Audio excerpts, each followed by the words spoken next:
a lot of people don't realize when you get to a kind of that financial and time freedom number by setting up your business to be passive or your investments to be passive, so many more things become available because you're not in this like stress of like, survive, fight for survival all the time.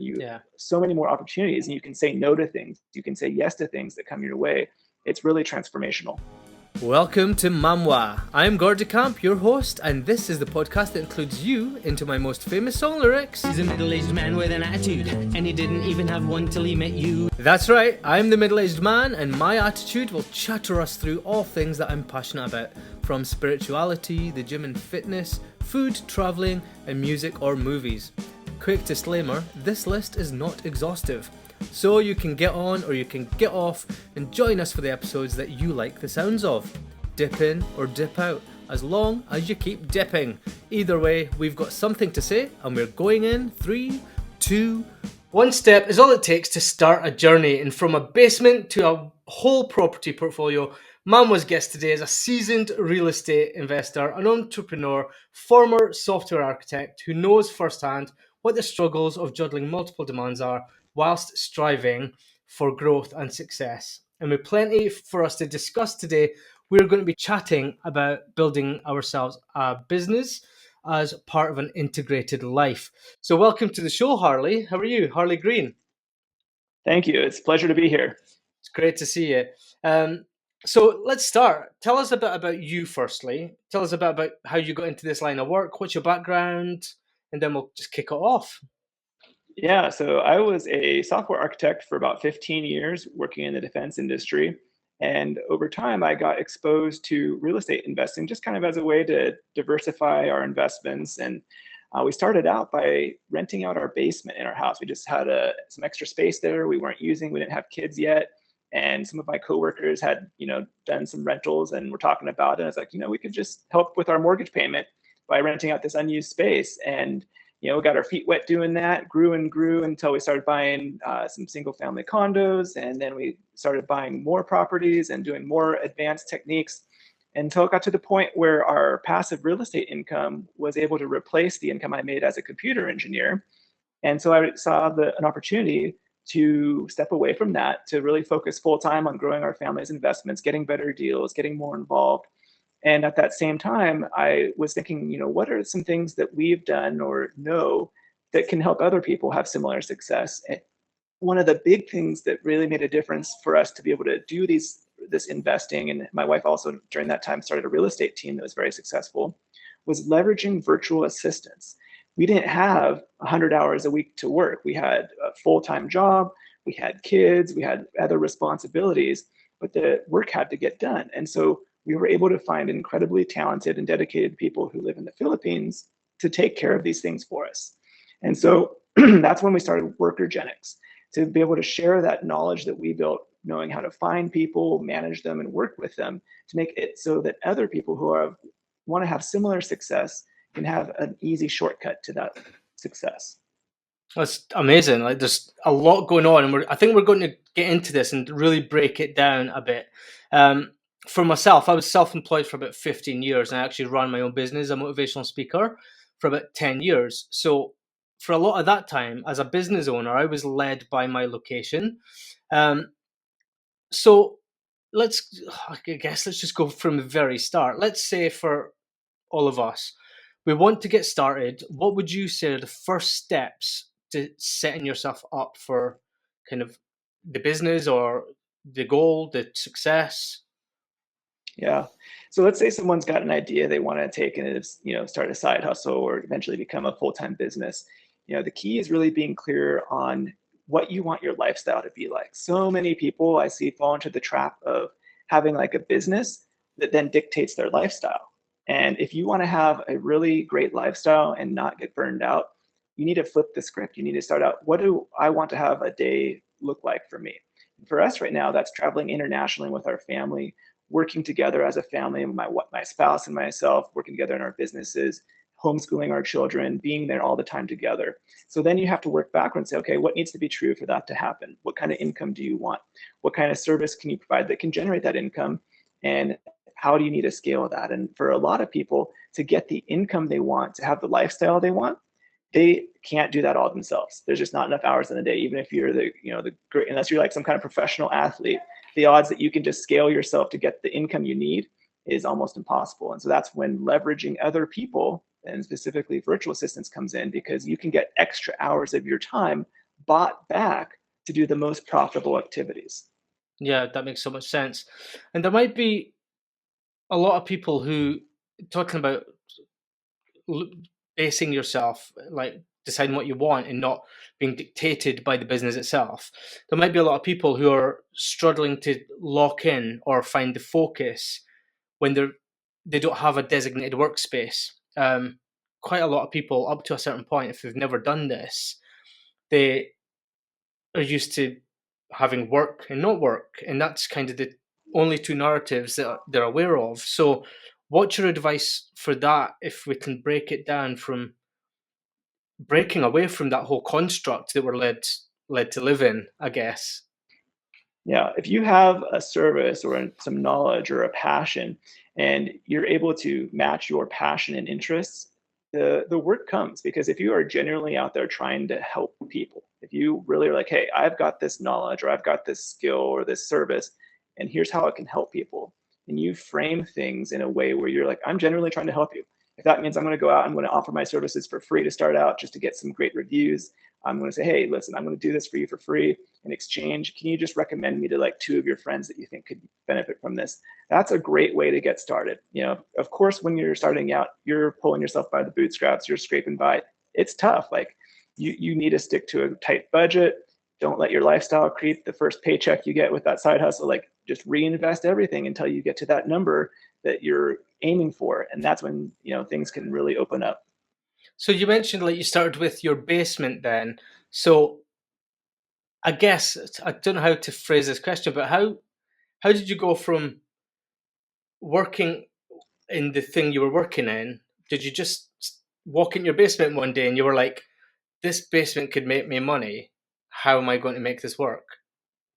It really was just like that. We were actually driving back from a work retreat, and we're driving by an IKEA, and we're like, you know what, that basement, it's got like a rough in for a kitchen that we could probably go into IKEA and get some cabinets and a sink and kind of do that ourselves and then rent it out. And so we did. We like pulled over on the side of the road, ran into the IKEA, and just like went through and got everything we needed, filled up the truck with all the equipment and supplies, and spent about a month in the evenings after work assembling cabinets and putting the counter together and putting the sink in. And, we had an electrician and plumber come out to do that kind of work. But yeah, it was just, doing it ourselves and bootstrapping it to get started.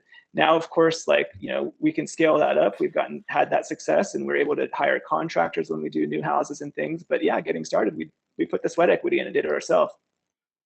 And moving forward from that then, like, because for you guys listening, Harley and I had a chat just before we started recording about the traveling side of what Harley's done. And I've also seen, and a lot of listeners might have seen, people who are constantly traveling and running a business, and they're like traveling the world. And I guess my question is, you do that through real estate. How does that work? Like, you started with a basement. How did you get from rent? Did you rent out your basement, or Yeah, good question. So, we want to set things up so that we are not the bottleneck. Our physical presence is not the bottleneck. So renting and doing real estate is a great way to get that set up, because you can have property managers. You can hire handyman, cleaners, things like that. So we do a mix now of long-term rentals. We also have vacation homes that do like short-term rentals on Airbnb. And so there's a nice kind of diversification of, even within the real estate investing, of the different assets that we are invested in, that are able to provide a steady cash flow to us to fund the lifestyle that we want. Now, of course, that we do other businesses. We work more than anybody else. We put a ton of hours in because we're always motivated. We're trying to grow and do other things to help people, but we don't have to now because of the kind of cushion that real estate gave us. And that's one thing that like a lot of people don't realize. When you get to a kind of that financial and time freedom number by setting up your business to be passive or your investments to be passive, so many more things become available, because you're not in this like stress of like, fight for survival all the time. Yeah. So many more opportunities, and you can say no to things. You can say yes to things that come your way. It's really transformational. Brilliant. And I, just thinking back, I got into network marketing years ago. And just around that time, I was looking for a business to start and I wasn't sure what to get into. Excuse me. And I went to a presentation about real estate, and the presentation was so interesting. It was about getting into property, using other people's money rather than your own to invest in properties and leverage your properties in the right way. And it was just so interesting. It was mind blowing is the words I'm going to use. And they spoke a lot about using things like credit cards rather than bank loans, get everything on 0%, transfer it all the time so you're never getting into extra debt. And then I guess my question to you is, if you get into property, a lot of people might be concerned about, what if we don't get the income to pay back the things we owe? And that is a worry they just don't even want to explore. What would you what have you guys done that helped that? Yeah. So there, of course, with any kind of investment, there's risks involved. What if the market goes down? What if the tenants don't pay? What if they damage the house? The thing is, if you look at the majority of multimillionaires in the world, the way most of them became millionaires is through owning real estate. Now, if you look at billionaires, it's business, but for most millionaires, it's through real estate. And so there is a proven track record there. There are many different strategies that can be employed that could be successful. And it's about doing your due diligence and not getting in over your head. That's why kind of how we started was great. We already had a house we were living in with some extra space.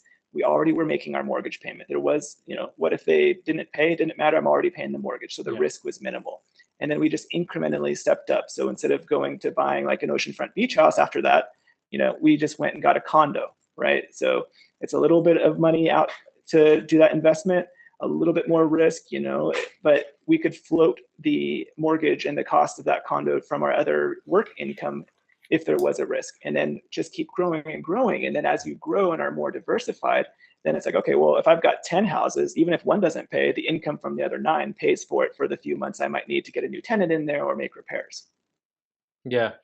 I think the main thing when starting a business really is investment is required across the board, isn't it? Like, whether it's incrementally or whether it's exponentially, at times you're going to have to put an investment in to get something back. And that, it's a risk. Yes, there's a risk, but it's, I guess, managing it in the best way for yourself as an individual, isn't it?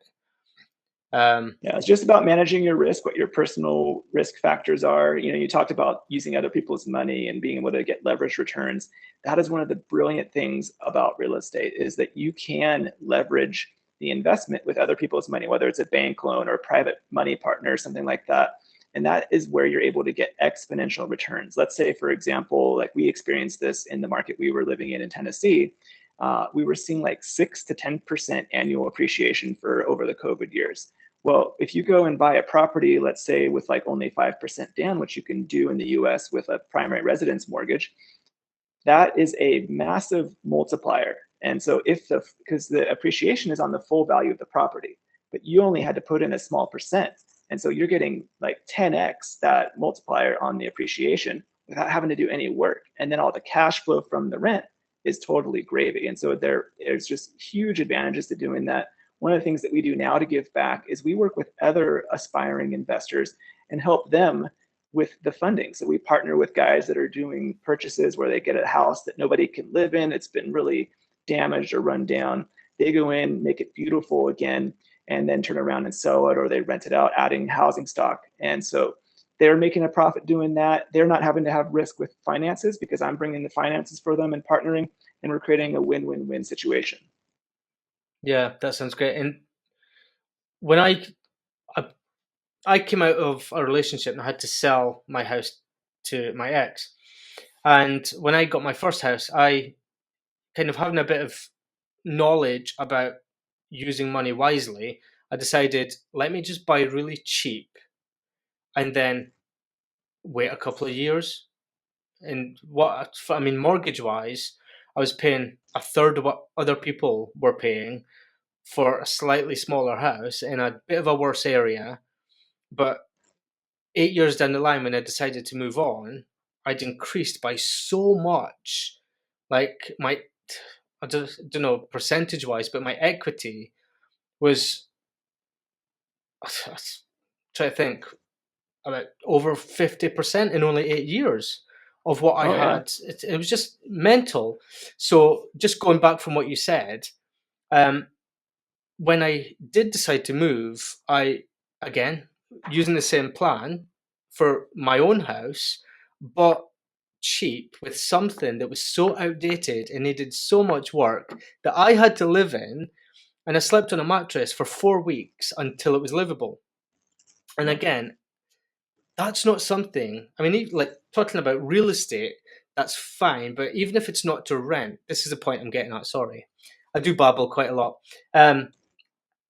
Even if it's for yourself, you can increase your own investment as an individual, whether it's for retirement or like to pass on, then you can do that by just being a bit smarter about how you buy your real estate. And that's something Absolutely. that I've done. And again, in only a year, like I've almost made 50% of what my equity was just in moving because I did that. Yeah, no, that forced appreciation by doing a little sweat equity is just huge. And Yeah. you can then tap into that sometimes with like a home equity line of credit, or if you do go to sell, that's a strategy that we've deployed where we'll buy a house that we live in, we add some value to it, and then we move on, after 6 months or a year and keep it as a rental. And now it's worth a lot more. We can either cash out and do a refinance if we want, or just keep that primary residence mortgage, which often have lower rates than investor mortgages. So that's a great strategy. Yeah. So that brings me to what I was talking to you earlier about, is creating a fully integrated family experience. So you've created this amazing real estate business, you've got homeschooling or travel, and talk me through just an overview of how that works for you, and then we'll kind of get into it. Yeah, so for us, we really want to value our family time. We only have our kids with us for, 18 years at the most, right? Until they go on fly the nest. And so we want to get every moment we can to enjoy that, raise them with our values, not be handing that off to someone else who, may have different values than us or not necessarily have the same motivation. If you look at even the best private schools, there's so much overhead time wasted with just like lining up and waiting for everybody, or going to lunch or going to the recess. We can get all of our education with our kids done in just a few hours in the morning, and then have the rest of the day to explore the great cities that we're traveling through and get tons more education value, learn new languages while we're in these places. And so that is just one of our family values. Now, that may not be for everyone. And I'm not saying everyone should live that way. That's just kind of the things we wanted. And so when we are looking at new opportunities, whether that's, hey, should I do this business, or should I make this investment, or spend time going this place, we want to put it through what we call like our family deal filter. And so we've kind of created a set of family values and questions that we're going to ask whenever there's a new opportunity. Is this opportunity going to give us more time or less time with our kids? Is this opportunity going to, bring us at least a 20% return on our investment or our time? Is this opportunity aligned with our values? Is this opportunity going to help other people? And is it going to be a win-win for everybody? Are some kind of example questions that we want to put these opportunities through before we say yes. And the faster you can get a no, that's great. The faster you can say no to something and move on, that is going to save you a ton of time wasted on something that may not be a good fit for how you want to have your integrated family lifestyle. And how did that work when you were just getting started, before the full traveling started? Like, what did that look like? Like, is a breakdown, how much work, how much school, how much travel? How did you figure it out? Yeah, so before we started traveling, we had our kids in a private school. It was great, but again, it had some of the drawbacks. We were definitely feeling that pain of like, oh man, we have to rush the kids out the door every morning. Got to make a lunch for them, get them breakfast. We have to spend time in traffic and the drop off and pickup, or even if we had an au pair that was doing that, still a lot of overhead. My wife had a real estate team, and that required a lot of her time commitment in a specific location, meeting with people, training agents, doing that kind of stuff. And we're like, this is not how we want to live. And so we changed things up and said, what needs to be true to be able to have the lifestyle where we can travel internationally, not have to take the kids to school, we can educate them ourselves. And so the answer was, all right, we got to sell the team. And so that was from like August last year, and then it closed at the end of October of last year. So within just a few months, we went from having a very successful real estate team to selling it successfully and freeing ourselves to no longer being tied to one place. And then we pulled our kids out of school at the end of December over the holidays and started homeschooling them domestically, just doing some kind of local travel around the States and then getting everybody used to it. And then we rented out our house and flew to Colombia and lived there for 3 months and kind of started the full international digital nomad lifestyle. That's fantastic. And what educational trips, let's say, when you're not homeschooling and sitting down and learning, what do you look for when you're kind of going to new areas to help your kids? Yeah, so we are always looking for the local zoos and aquariums. We hit those up, any kind of historical museum. We'll often stay in places for about a month at a time. So then it's worth it to get like, month or year memberships because we're going to go back to those places more than a few times. And so the kids are getting tons of that, really localized education. So like here in Mexico, we're able to go to aquariums or zoos and see animals like axolotls that just you can't find anywhere else, or they're very rare. And so the kids are seeing things that just you don't see in other parts of the world. And we've experienced that both when we're in Colombia and here in Mexico. And we're really excited to see what is going to come to us this coming year, where we have plans to be in the Philippines, Vietnam, Korea, Japan, and Sri Lanka. So do your kids get much language learning in these different countries as well? Yeah, so That's we really amazing. pushed the language learning a lot, especially like when we were in Colombia. I mean, almost nobody spoke English there. So it was a forcing function. We had to do Spanish. So we have a Spanish tutor that we meet with 3 times a week as a family and take lessons. And then, of course, we use apps like Duolingo to learn the language. So, that's great. We're able to integrate more. And we find that we have better experiences if you actually try to learn the language and use it, even if it's just real basic level. People in the countries are going to appreciate that you gave the effort. You're not just there as like a tourist. You're really trying to appreciate the culture. And you get better service, you get better deals, and you have better experiences. Yeah, I found that when I went traveling as well. So that brings me to virtual assistants then, because whilst all this is going on, you're leveraging assistants from somewhere else to create more value. So to start with, if we put the focus on our hustles, because some people it might be a side hustle alongside a job, or it might be a permanent business like yourself, and we want to leverage ourselves and the business rather than just focusing on the business as well. So I'll talk about your guide that the listeners will find really useful soon. But talking about leveraging assistance from somewhere else, where do we start is my first question. Yeah. So what I want to really drive home to people is thinking about the pair two principle. So the 80-20 rule. So think about all of the activities that typically happen in a business. The things that really drive your business growth generally are only about 20% of all those activities. And then there's the 80%, the stuff that has to happen, but it's not really leading to like new customers or massive growth. Things like your bookkeeping, you're sending out a weekly newsletter, video editing, social media management, client service, client onboarding, the kind of routine stuff, or the actual like execution of the service if you're like more of a home-based service. Those are things that you can delegate, whether it's a virtual assistant or you hire someone local to handle that, so that you can get yourself out of the weeds and focus on the high level stuff, networking, making those valuable connections, creating new ways to add value to your clients, and then meeting with new clients. That's where you want to spend your time. And so what I always advise people, and I do this myself in our businesses, the first hire you make when you make a business, as soon as you have any revenue at all, and oftentimes I would even recommend like, hey, if you're going to start a business and you're confident in it, you're getting some financing, the first hire is get an executive assistant. They're going to be that extension. So now you're a superhuman.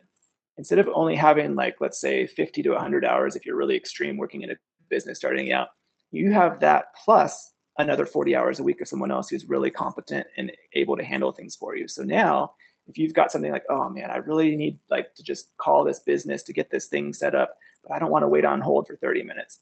Have your executive assistant do it. You need someone to document your processes. Have your executive assistant do it.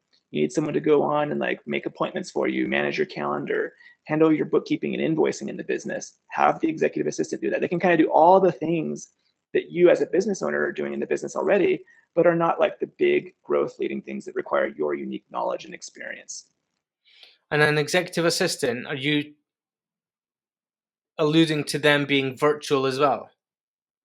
Absolutely. That's one of the things that we have found works really well for virtual assistants, because all those tasks are on the phone and computer. Even if you've got like a home-based service business that, you're going out, you're doing work in people's homes, there's still a lot of back-end work that's all virtual. It's, the accounting, the invoicing, the bookkeeping, the marketing, the follow-up, getting reviews, things like that. Those are all things that take a lot of time, but that's not driving growth. And you can easily hand that off to a virtual assistant. That makes so much sense. So what about then the how? Because I know, like you said, we should be focusing on some revenue-based action, getting to the clients, like converting and that kind of thing. But what do we... I think you've just answered it, but I'm going to ask anyway. What specific tasks should we be tasking a virtual assistant to increase the revenue that we get from them, rather than us having to go to meetings? Or like if talking about saving our time, yes, making calls and doing bookkeeping and things, but what about the revenue generating stuff? What could a virtual assistant be doing whilst I'm thinking about creative people as well. Whilst we're being creative, let someone else help with the sales, basically. What tasks are out there? Yeah, I mean, the great thing is we're talking about being able to source from like an entire country of people. And the way we have it set up, we're offering salaries that are far and above what they can make locally. And so we're able to attract people from industries like medicine, engineering, finance, because we're giving them life-changing salaries. But for people who are like in the UK, Australia, and US, it's a huge savings compared to local labor costs. And we're able to find people that have like multiple core strengths. So we could find someone who can do the administrative work of a business, plus has skills in like bookkeeping or has skills in marketing. So they can help with doing digital marketing. Let's say you are in a service-based business that's digital, like you make websites or you make graphics for people. You can still be that creative genius behind things, but once you have kind of mastered a process and a template, you can then train one of the assistants to do like the 80% of that, and then you can kind of do the final finessing. And so that's still saving you a ton of time and adding value. We have a lot of clients that do like website development, and they've got standard templates. Every time they get a new client, it's like, hey, put the logo here, change the color scheme to match the logo, boom, boom, boom. They can do that once, do a recording like with Zoom or Loom or something like that, showing how they do it. And then you just hand that off to your virtual assistant and say, hey, I need you to first make a written procedure on how to do this. So that way you understand they know how to do it, and you don't have to stand over their shoulder watching them do it. You can just go through that checklist, say, oh, yep, those are all the things that I do. That looks good. Now they can do it. Not only does that make your business more profitable because you've got someone else whose time is worth less than yours doing it, it makes it so your business is more resilient and scalable. So let's say you get more clients. Rather than having to train a whole new virtual assistant, you just hire them and say, hey, meet with the guy who I already hired, and here's the procedures. Now they can do it. Talking about the virtual assistants then, if they're tasked with all of this, how do we avoid them becoming a single point of failure if they were to move out of the business? That's a great question. So there's a couple of things you can do, and we provide these with Workergenix. We have a task management portal and cloud storage. So we encourage all of our clients to do kind of what I mentioned previously of, have your assistant make those procedures. So yeah, we're dealing with people, right? Life happens, life situations change.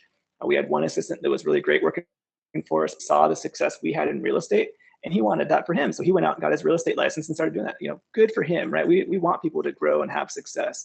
Well, he had made procedures for all the stuff he was doing, so it was not a problem. We found a replacement, got them pointed to the procedures, and then they were able to jump right in and be successful. So, that is definitely something that can be managed, and it's a lot less common than oftentimes using traditional hires, because here's the thing. We're giving these people life-changing jobs. if you got your like dream career where you could work virtually, so like our employees, yes, they may be in another country, but they can travel wherever they want and do the job. As long as they're on shift with our clients, right? So they've got this dream job. They can work from home, they can travel, and they're getting a salary that can't be beat for where they live. That's going to be the most committed, happy, productive employee you can find. Yeah. When we talk about this then as an investment, going back to investments for the listeners, if we're putting money into the business and we decide to put that investment into virtual assistants, where else could we be sending our investment as well as having that assistant? I'm a huge believer in leveraging in multiple areas. So we leverage with people, right? That's where the virtual assistants come in. We're going to leverage with technology. So we want our virtual assistants also leveraging their time using technology. So we're going to make sure we've got great business operating systems. One thing we use is Monday.com. There's lots of other ones out there. It's just a personal preference. Making sure things are automated with computers, making sure you've got great pipelines and processes so that your assistant isn't even doing all the manual stuff. Like let the technology do that and let them use their creativity in the high level things, right? So they're getting even more value now using AI to help with content creation, double checking things, giving you ideas, brainstorming. Those are great tools for it. And then systems. So make sure that you've got systems in place. And that comes back to those documenting the procedures. So if you're going to do it and it's going to happen again, make a video recording of how you do it, have your assistant document it, and then make sure they're following that procedure. That's going to make make sure your business has great systems. And all of these things combined. Now we can also talk about finances, but we already kind of touched on that with real estate, right? Leveraging. If you've got a great idea or you got a new marketing initiative, get a bank loan. If you get a bank loan, even if it's at 10% for like a business, let's say you want like 10 grand to go like do a really great marketing push. If you've got a good system, process, and people in place, you're going to get a good ROI on that. And so all these things combined make your business far more valuable. It's really heartbreaking to see someone going and like shutting down a business because they can't find a buyer for it that they've been doing for 30 years because they never did those things. They never used systems, they never used technology, and they never leveraged. It's just a one-man show. But if you can change your business and you can have other people operating it for you, where you're just doing that high level kind of creative work, when you're done with that business or you want to move on or retire, whatever it may be, your business is a saleable asset. You can go and find a buyer for it and transfer that because it's a whole ecosystem that works on its own without you. Yeah, that makes sense. And you've got a guide available, don't you, that you use on, what's your site again? Sorry. Yeah, so if people go to workergenix.com/MAMWAA for the podcast, we've got a free guide called Delegate or Die, and it's got 100 plus different tasks, activities, and responsibilities that can be successfully delegated to our ultimate executive assistants. And it's a great just checklist you can kind of go through and just check off things that you're doing. If you find yourself doing this in your business or you're paying someone more than like $15 an hour to do, those are things that would be great to consider having a quick call with me and say, how can we combine this into a virtual assistant and really level up my business? And could you give us a bit of an overview on what the guide looks like for the listeners then? Yeah, it just kind of gives people a checklist. You just walk through and it's going to show you things like the bookkeeping, lead generation, social media ads, graphic design, video editing, podcast editing, going and doing sales calls or customer service, all of those different things that we've already done successfully and our clients do with virtual assistants. We've just compiled it right there to help people really understand, what, these are really quality people. It's not, there's a lot of people out there that have had some bad experiences with VAs, and yet we've addressed all of those. We get only people that have college degrees, excellent written and spoken English skills, high-speed internet, and great computer equipment so that they're ready to do these things for our clients without all the headache. Great. So is this a sideline to your real estate, or is this all encapsulated into the same business? It was born out of our success with real estate. So we were using virtual assistants. We kind of learned the hard way. We tried using some other agencies and doing direct hires, and we had a lot of pitfalls that came about from doing that. And so we've used that experience and my background in technology to create a comprehensive system that allows people to have the success with leveraging virtual assistants without that steep learning curve or headache. You don't have to figure out how to find someone. You just have a quick call with me and say, hey, I run a plumbing business. my phone's ringing off the hook and I can't answer it when I'm under the sink fixing someone's sink, fixing the pipes there, and I'm losing leads. How can you help? So we can get them a virtual assistant that can answer those calls, get them scheduled for the appointment, do the invoicing and billing. So that plumber now doesn't have to stress. They can just be under there doing their job, making a great salary, and everything else is leveraged with that virtual assistant. That's amazing. And then can you give all of us and the listeners a rundown of all your links? Where can they find out more about everything that you do and that you've got? Absolutely. The best way is just go to workergenix.com. We've got all the links there. And if you go to workergenix.com/MAMWAA for the podcast, we'll get that free guide to you. You can just type in your email and we'll send it directly there. That's great. Thank you. And then let's finish up then with a bit of a chat on our travel, for our travel subject. So you're currently in Mexico. Which part of Mexico are you, and what's good to do? Tell us a bit about where you are at the moment. What have you done? What do you love? Yeah, so we got to Mexico a few months ago. We arrived in Mexico City from Colombia. We spent a couple of nights there to explore. We went to the zoo and they had a great park. And then we spent 2 months in the Puerto Vallarta area. So kind of doing the beach thing. We really enjoyed taking boat rides out, seeing the dolphins, snorkeling. And then we were staying in a condo that was right by a beach that just had amazing snorkeling. So every day the kids would either go down to the pool or the beach and snorkel with the fish. And at the moment we're in Guadalajara. So we're checking out kind of this, it's the second largest city in Mexico. So it's definitely a big city feel, but it's got a lot of historic things to see. It has, again, great aquarium, great zoo, modern shopping, and amazing Mexican food. So we're really enjoying the delicious cuisine here too. Brilliant. And where is it you're actually from again? So we're from Tennessee. So we were living in Chattanooga, Tennessee before taking off and doing this world travel. Oh, brilliant. And how many places have you been to overall then?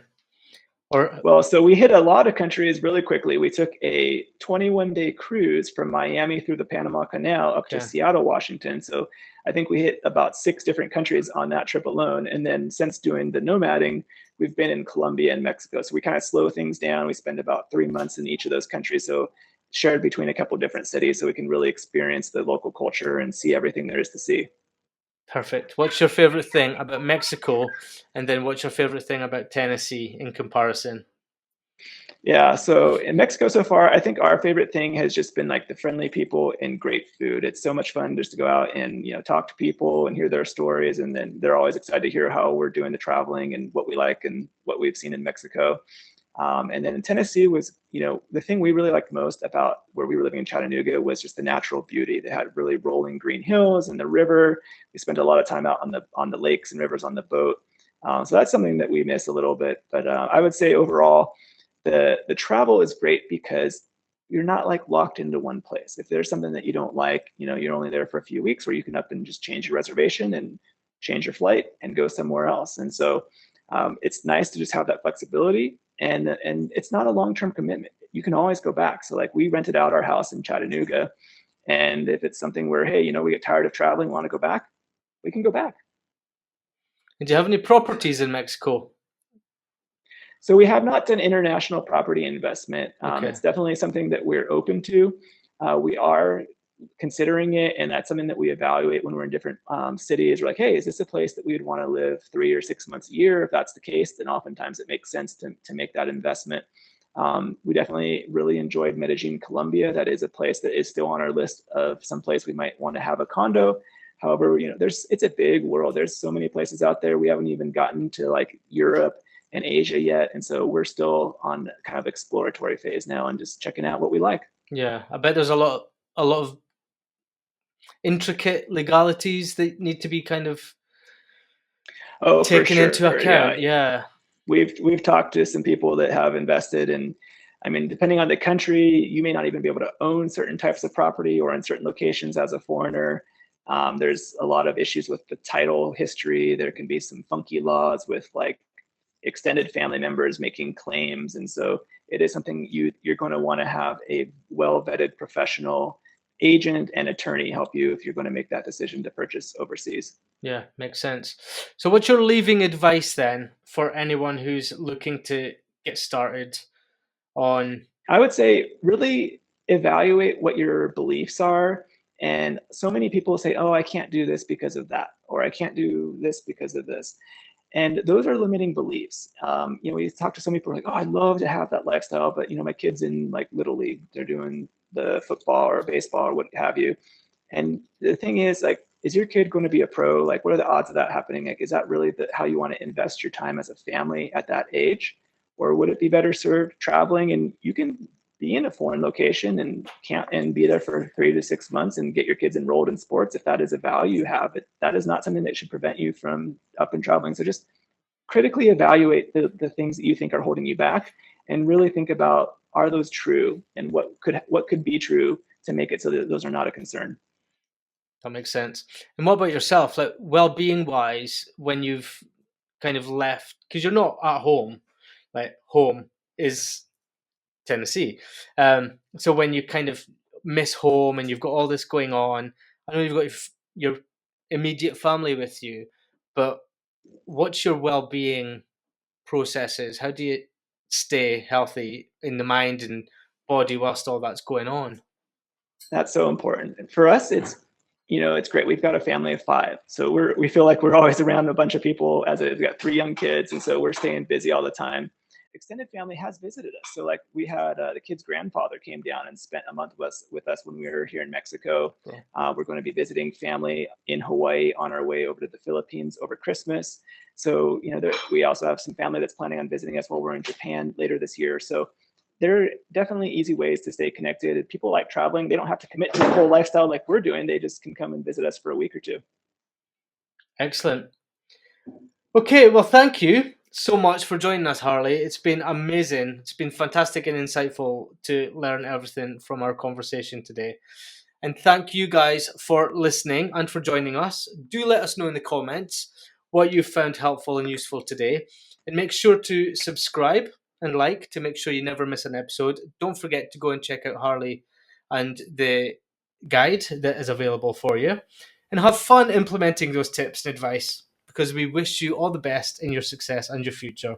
So until next time, work smarter, not harder. Take care. Bye-bye.